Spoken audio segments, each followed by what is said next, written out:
Question third है हमारे पास। Question third में क्या है हमारे पास 2 इक्वेशंस गिवन है। इन इक्वेशन में भी जो लास्ट क्वेश्चन से लगभग सेम ही है ये क्वेश्चन भी। इन इक्वेशंस में भी हमने क्या करना है, रेशो निकालनी है A1/A2, B1/B2, C1/C2। ठीक है, उन रेशो से हमने ये चेक करना है कि लाइंस जो है कब कंसिस्टेंट होंगी, कब इनकंसिस्टेंट होंगी। देखो लास्ट क्वेश्चन में हमने इंटरसेक्टिंग लाइन्स देखी और उनके सॉल्यूशंस के बारे में देखा। अब कंसिस्टेंट और इनकंसिस्टेंट कब होती हैं, जब उसका या तो यूनिक सोल्यूशन हो या इन्फिनिटली मैनी सोल्यूशन हो, तो क्या बनता है वो कंसिस्टेंट।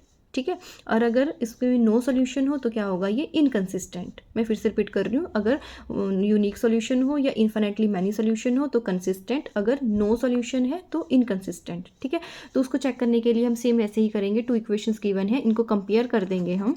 इन दोनों इक्वेशंस को कंपेयर कर देंगे। A1x plus B1y plus C1 is equal to 0 and A2x plus B2y plus C2 is equal to 0। Now by comparing A1, so यहाँ से A1 आ जाएगा 3 एंड B1 की वैल्यू आ जाएगी 2 and C1 is equal to, C1 कितना आ जाएगा यहाँ पे 5। ठीक है, अभी एक चीज़ और है, यहाँ पे C1 लेफ्ट साइड है और यहाँ पे जो C1 की वैल्यू राइट साइड है।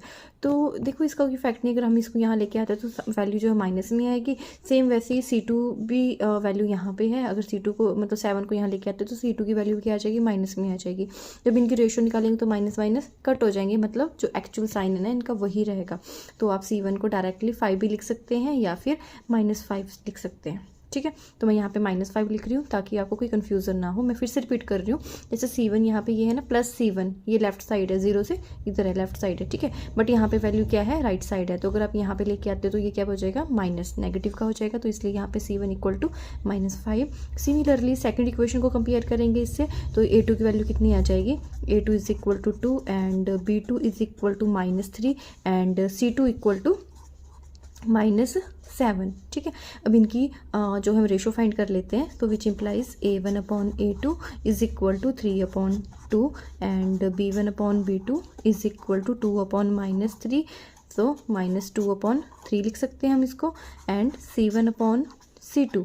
ठीक है, ये किसके इक्वल हो जाएगा, माइनस कट, सो 5/7। अब इन तीनों रेशियोज़ को आप देख सकते हैं कि क्या ये इक्वल हैं या नहीं है। तो इन रेशियो से क्लियर हो रहा है हमारे पास कि इसमें कोई भी रेशियो इक्वल नहीं है। ये 3/2 है, ये -2/3 है, ये 5/7 है। ठीक है, सो ये तो क्लियर है कि दीज आर नॉट इक्वल। ठीक है, और अगर जो है रेशियो इक्वल नहीं आती हैं तो लाइन्स ना। क्वेश्चन सेकंड है हमारे पास 2x - 3y is equal to 8 and 4x - 6y is equal to 9। ठीक है, तो सेम क्वेश्चन है, आपने वैसे ही करना है इसको। जर्नल जो लीनियर इक्वेशन होती है उनसे कंपेयर करना है, A1 A2 C1 C2 B1 B2। ठीक है, ये वैल्यूज निकाल के, रेशियो निकाल के देन चेक करना है कि लाइन्स जो है कंसिस्टेंट है या इनकंसिस्टेंट है। सो कंपेयर कर लेते हैं। A1x plus B1y plus C1 is equal to 0 and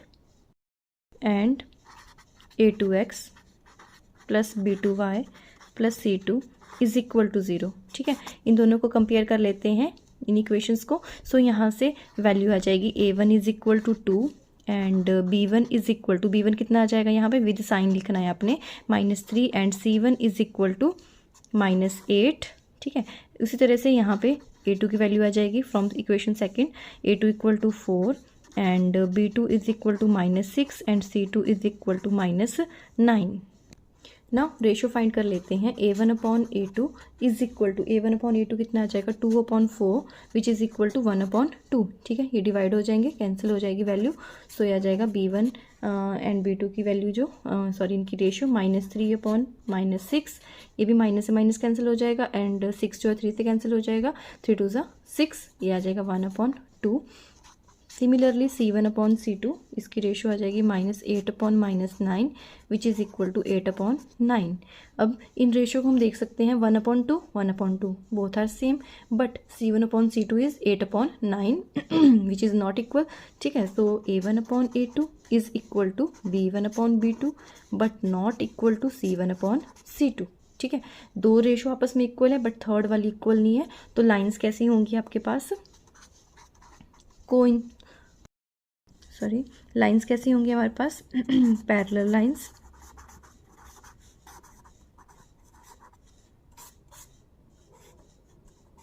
like this, ठीक है। ये आपके पास क्या है, पैरेलल लाइंस है।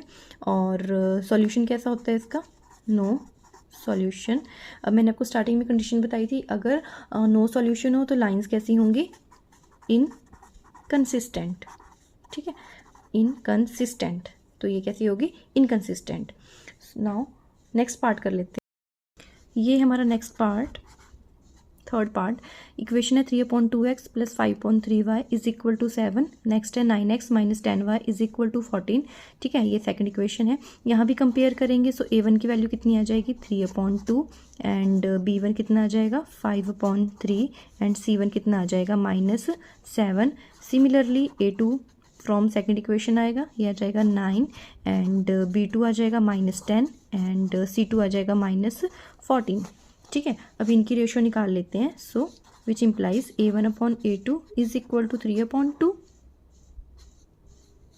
ओवर 5/3, ठीक है।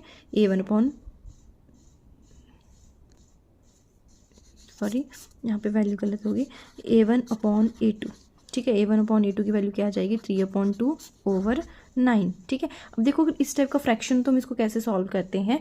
अब जैसे यहाँ पे 3/2 ये फ्रैक्शन में, बट 9 यहाँ पे अकेला है, तो 9 का डिनोमिनेटर कितना हो जाएगा, 1, ठीक है। 9 का डिनोमिनेटर 1 हो जाएगा, ये वैल्यू हमारी ऊपर चली जाती है, तो क्या हो जाता है, इसका रेसिप्रोकल हो जाता है। जैसे 9/1 था, ये हो जाएगा 1/9, साथ में यहाँ पे साइन जो डिवाइड है वो चेंज हो जाता है मल्टीप्लाई में, ठीक है। इस तरह से मैं फिर से रिपीट कर रही हूँ, कैसे 3/2/9 था, 9 का यहाँ पे डिनोमिनेटर नहीं था, ठीक है। जहाँ डिनोमिनेटर नहीं वहाँ 1 ले सकते हैं, तो ये वैल्यू जब ऊपर जाएगी तो यहाँ साइन चेंज हो जाएगा, डिवाइड की जगह मल्टीप्लाई, एंड साथ में रेसिप्रोकल हो जाएगा। रेसिप्रोकल मीन्स 1 ऊपर 9 नीचे आ जाएगा। नाउ ये कैंसिल हो जाएगा, 3 1 3 एंड 3 3 9, एंड ये बन जाएगा 1 × 1, 3 2 6, ठीक है। तो इसकी वैल्यू आ जाएगी 1/6। Similarly b1/b2 is equal to 5/3/-10, यह आ जाएगा 5/3। सिमिलरली इसका डिनोमिनेटर भी कितना है, 1, और ये क्या बन जाएगा, -1/10। ये भी आपस में डिवाइड हो जाएगी वैल्यू, एंड ये बन जाएगा -1/6, ठीक है। नाउ c1/c2, ठीक है। c1/c2 ये किसके इक्वल आ जाएगा, -7 -14, माइनस से माइनस कैंसिल हो जाएगा, ये बन जाएगा 1/2। अब इन रेशियो को अगर हम देखें तो देखो कौन कौन सी इसमें रेशियो इक्वल हैं। सो अपनी रेशियो को, सो यहाँ पे ratio a1/a2 not equal to b1/b2 and not equal to c1/c2, ठीक है। तीनों ही रेशियो आपस में इक्वल नहीं है, तो लाइंस कैसी होंगी हमारे पास, इंटरसेक्टिंग लाइंस,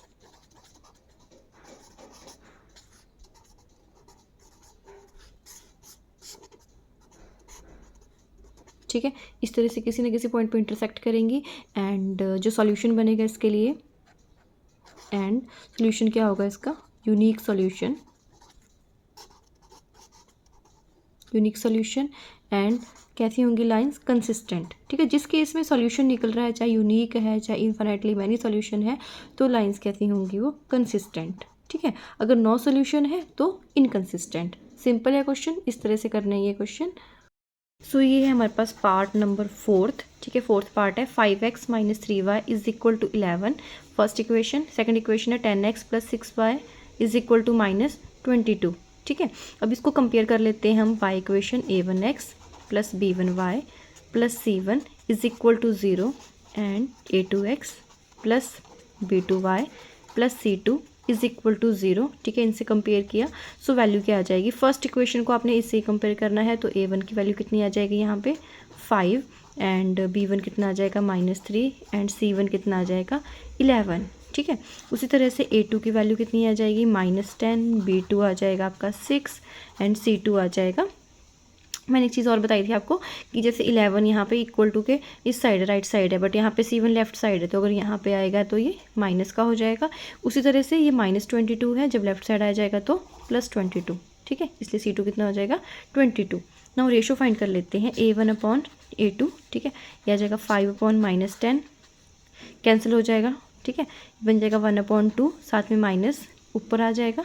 उसी तरह से b1/b2 -3/6, ये भी कितना आ जाएगा, कैंसिल होके 1/2, 2 मैं कैंसिल नहीं कर रही हूँ क्योंकि कई बार फिर वो नंबर जो है क्लियरली विजिबल नहीं होता है स्टूडेंट्स को, ठीक है। सो इसलिए मैं डायरेक्ट यहाँ इनको डिवाइड करके यहाँ पे डायरेक्ट जो नंबर है वही लिख रही हूँ। Now C1/C2 is equal to -11/22, इनको भी कैंसिल किया, ठीक है। तो ये भी कितना आ जाएगा -1/2, ठीक है। अब आपको रेशो क्लियर होगी कि तीनों रेशो आपस में क्या है, ये इक्वल है। So A1/A2 is equal to B1/B2 is equal to C1/C2, ठीक है। यहाँ से क्लियर हो रहा है कि ये जो रेशो है ये इक्वल है। तो अगर सारी रेशो इक्वल होती हैं तो लाइंस कैसी होती हैं, कोइंसिडेंट लाइंस।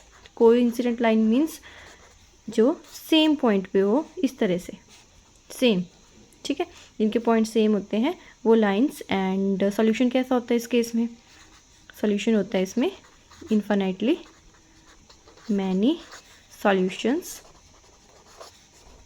और सॉल्यूशन तो निकल रहे हैं ना, ठीक है, चाहे इन्फिनिटली मैनी सॉल्यूशन है चाहे यूनिक सॉल्यूशन है, तो कैसी होंगी वो, कंसिस्टेंट। तो ये भी कौन सा केस है, कंसिस्टेंसी का। फिफ्थ पार्ट है हमारे पास, ये फिफ्थ पार्ट है, गलती से मेरे से फोर्थ हो गया था, तो फिफ्थ पार्ट है ये। 4/3x + 2y is equal to 8 and second equation है 2x + 3y is equal to 12, ठीक है। इनको भी कंपेयर करेंगे, तो मैं यहाँ पे डायरेक्ट वैल्यू लिख लेती हूँ क्योंकि अब तो आपको क्लियर ही हो गया होगा कि जो जनरल इक्वेशन लीनियर इक्वेशन की फॉर्म क्या है, ठीक है। तो आप डायरेक्ट वैल्यूज ले सकते हैं। A1 कितना हो जाएगा 4/3 एंड B1 कितना है यहाँ पे 2 एंड C1 कितना हो जाएगा यहाँ पे आएगा तो ये -8 एंड A2 कितना हो जाएगा यहाँ पे 2 एंड B2 कितना हो जाएगा 3 एंड C2 कितना हो जाएगा यहाँ आके ये -12। ना रेशो फाइंड कर लेते हैं, तो which implies A1/A2 is equal to 4/3/2, ठीक है। ये सेम केस है। देखो यहाँ पे एक चीज़ और होती है, देखो यहाँ 4/3 है देन डिवाइड में 2 है, तो यहाँ पे जो ये अपॉन है ना, अपॉन का जो ये साइन है इस तरह से लगाते हो, ये छोटी होगा और ये वाला क्या होगा, बड़ा होगा, क्योंकि ये इसको डिवाइड कर रहा है, ठीक है। तो अब यहाँ पे 2 का डिनोमिनेटर नहीं है, तो 2 का डिनोमिनेटर में हम क्या लिख सकते हैं 1, और जब वैल्यू यहाँ ऊपर जाएगी तो क्या बन जाएगा ये 1/2, ठीक है, रेसिप्रोकल हो जाता है। मैंने आपको लास्ट क्वेश्चन में भी बताया था कि अगर इस तरह का केस हो तो यहाँ पे जैसे 2 है तो 2 को हम सिंपल क्या लिख सकते हैं 2/1, और जब ये ऊपर जाएगी वैल्यू तो इसका साइन चेंज हो जाता है, जो डिवाइड है ना, ये डिवाइड का साइन है, ये मल्टीप्लाई में चेंज हो जाता है और इसका क्या हो जाता है यहाँ पे रेसिप्रोकल मीन्स 1/2, ठीक है। तो ये किसके इक्वल आ जाएगा, डिवाइड करके ये इससे कैंसिल हो जाएगा, तो ये 2/3। एक चीज़ और, जो भी डिवाइड का साइन होता है ना, हमेशा इक्वल टू के सामने लगाना है आपने, ठीक है। कुछ बच्चे इसको इधर उधर लगाते हैं तो वो रॉन्ग होता है, आपने हमेशा जो डिवाइड का साइन है इक्वल टू के सामने ही लगता है। तो यहाँ पे रेशो किसके इक्वल आ जाएगी 2/3 and B1/B2 is equal to B1/B2 किसके इक्वल आ जाएगा 2/3, ठीक है। तो सिंपली इसी के इक्वल है। Now C1/C2 8/12। अब देखो 8/12 दोनों ही 4 के टेबल में आने वाले नंबर्स हैं, तो 4 2 ज़ा 8, 3 4 ज़ा 12, तो कितना आ जाएगा ये 2/3। अब तीनों रेशो यहाँ पे क्या है, इक्वल आ रही है। नाउ ये आप लिख सकते हो A1/A2 is equal to B1/B2 is equal to C1/C2, so which implies that, ठीक है। लाइन्स कैसी होंगी, ये भी कौन सा केस है, कोइंसिडेंट लाइन्स, एंड सॉल्यूशन क्या होगा इसका भी, इन्फिनिटली मैनी सॉल्यूशंस, ठीक है। कोइंसिडेंट लाइन मैं फिर से बता देती हूँ आपको, इस तरह से जो सेम लाइन पे हो, एंड कैसी होंगी ये, कंसिस्टेंट, ठीक है स्टूडेंट्स। तो इस तरह से करेंगे हम कंसिस्टेंसी एंड इनकंसिस्टेंसी वाले क्वेश्चंस।